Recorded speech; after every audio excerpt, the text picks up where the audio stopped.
The speech which I am about to deliver will not be for the purpose of checking your start homeward, for so far as I am concerned, you may depart wherever you wish, but for the purpose of making you understand when you take yourselves off, what kind of men you have been to us who have conferred such benefits upon you. In the first place, as is reasonable, I shall begin my speech from my father Philip.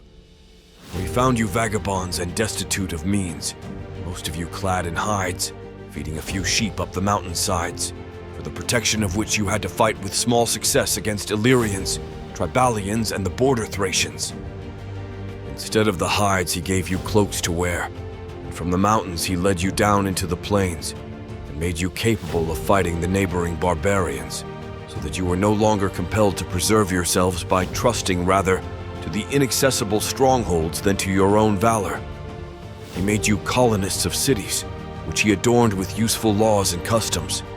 And from being slaves and subjects, he made you rulers over those very barbarians by whom you, yourselves as well as your property, were previously liable to be carried off or ravaged. He also added the greater part of Thrace to Macedonia, and by seizing the most conveniently situated places on the seacoast, he spread abundance over the land from commerce, and made the working of the mines a secure employment. He made you rulers over the Thessalians, of whom you had formerly been in mortal fear. And by humbling the nation of the Phocians, he rendered the avenue into Greece broad and easy for you, instead of being narrow and difficult.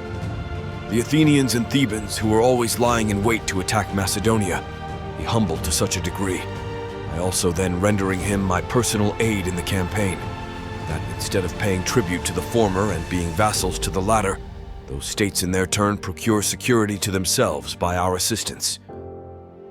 He penetrated into the Peloponnese, and after regulating its affairs was publicly declared commander-in-chief of all the rest of Greece in the expedition against the Persian, adding this glory not more to himself than to the commonwealth of the Macedonians. These were the advantages which accrued to you from my father Philip, great indeed if looked at by themselves, but small if compared with those you have obtained from me. For though I inherited from my father only a few gold and silver goblets, and there were not even 60 talents in the treasury, and though I found myself charged with a debt of 500 talents owing by Philip, and I was obliged myself to borrow 800 talents in addition to these, I started from the country which could not decently support you, and forthwith laid open to you the passage of the Hellespont, though at that time the Persians held the sovereignty of the sea. Having overpowered the satraps of Darius with my cavalry, I added to your empire the whole of Ionia, the whole of Aeolus, both Phrygias and Lydia, and I took Miletus by siege. All the other places I gained by voluntary surrender, and I granted you the privilege of appropriating the wealth found in them. The riches of Egypt and Cyrene, which I acquired without fighting a battle, have come to you. Colli, Syria, Palestine, and Mesopotamia are your property. Babylon, Bactra, and Susa are yours. The wealth of the Lydians, the treasures of the Persians, and the riches of the Indians are yours. So is the external sea. You are viceroys, you are generals, you are captains. What then have I reserved to myself after all these labors, except this purple robe and this diadem?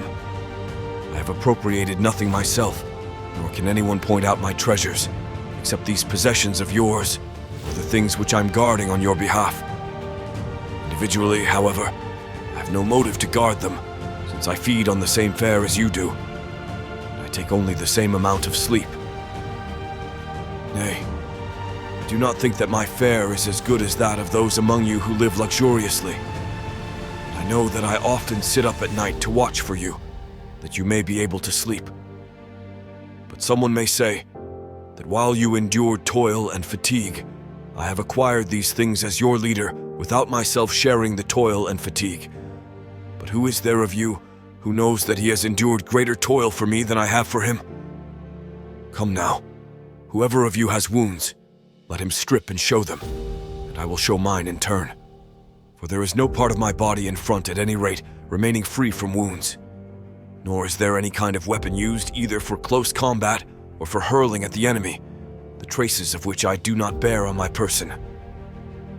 For I have been wounded with the sword in close fight, I have been shot with arrows, and I have been struck with missiles projected from engines of war, and And though oftentimes I've been hit with stones and bolts of wood for the sake of your lives, your glory, and your wealth, I'm still leading you as conquerors over all the land and sea, all rivers, mountains, and plains. I have celebrated your weddings with my own, and the children of many of you will be akin to my children. Moreover, I have liquidated of all those who had incurred them, without inquiring too closely for what purpose they were contracted. For you received such high pay, and carry off so much booty whenever there is booty to be got after a siege.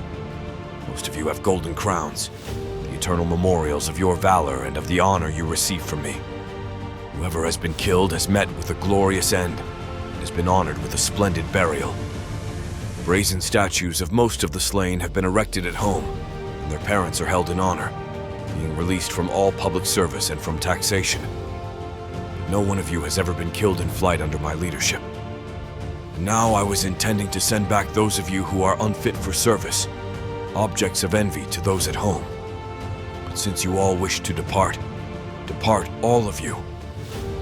Go back and report at home that your King Alexander, the conqueror of the Persians, Medes, Bactrians, and Sacians, the man who has subjugated the Uxians, Aracocians, and Drangians, who has also acquired the rule of the Parthians, Khorasmians, and Hyrcanians as far as the Caspian Sea, who has marched over the Caucasus through the Caspian Gates, who has crossed the rivers Oxus and Tanais, and the Indus besides, which has never been crossed by anyone else except Dionysus, who has also crossed the Hydaspes, Assassines, and Hydraeats, and who would have crossed the Hyphasis if you had not shrunk back with alarm, who has penetrated into the Great Sea by both the mouths of the Indus, who has marched through the desert of Gadrotia, where no one ever before marched with an army, who on his route acquired possession of Carmania and the land of the Oricians, in addition to his other conquests, his fleet having in the meantime already sailed round the coast of the sea, which extends from India to Persia.